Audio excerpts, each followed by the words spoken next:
This is Unreal Sports. Tonight, an in-depth expose. Professional golf. Just how gay is it? Good evening. I'm John DiDomenico.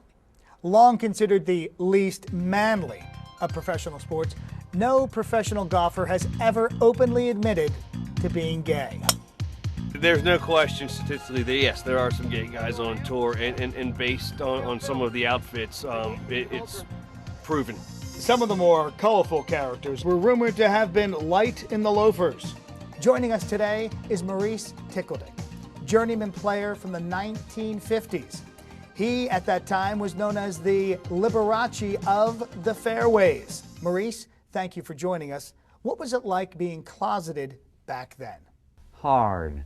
I didn't fit in. I even changed my name to Butch Tickledick, but it didn't help. My signature characteristic was my golf club. I call it dashing, and the officials called it fruity. There wasn't much money in golf back then, and we had to share expenses like cars and hotel rooms, and sometimes there would only be one bed for two of us, and you know, accidents will happen, like the time I woke up with a in my mouth. An accident? I find that hard to swallow. But you never came out while you were playing. Well, in a way I was out. I'd actually thrown out for what happened in the Pensacola Open back in the 50s. I was in contention coming down the stretch. I told them I was just excited about making the putt. That was my wrist pump. Well, they interpreted it another way. Next week they started enforcing the blatant gestures rule. Broke my heart. Well, they can just kiss my ass. A career tragically cut short. Sadly, moments after we finished our interview, Maurice Butch Tickledick suffered a massive brain aneurysm and died. As part of this report, we interviewed an aspiring tour player and his gay caddy. We had to disguise their identities for obvious reasons, but for the sake of this interview, we'll refer to them as Siegfried and Roy. Often described as a marriage, nowhere in sports is there a stronger symbiotic relationship than between the player and his caddy. So Roy, who's the bitch in this deal? What? From your point of view, what can the average fan look for revealing the gay subculture out there? Everyone's focus is on the players, but the caddies tell the real story. It's in the bag. Explain.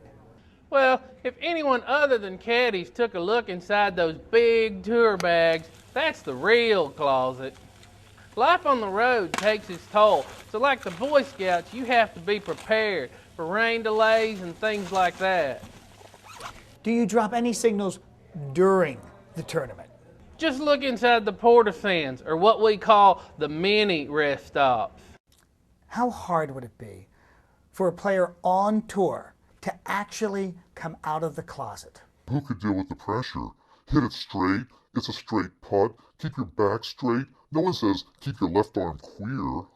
Rapid fire questions about the tour. Dress code?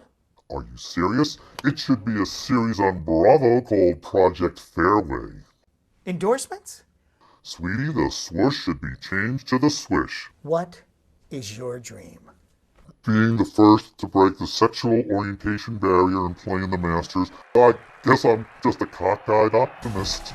Is this dedicated fan base in tune with this subculture? And are they willing to accept it?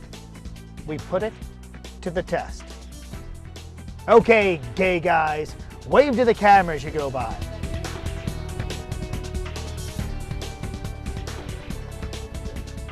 Enough proof? If you can't find your balls in the rough, somebody else probably will. John DiDomenico for Unreal Sports.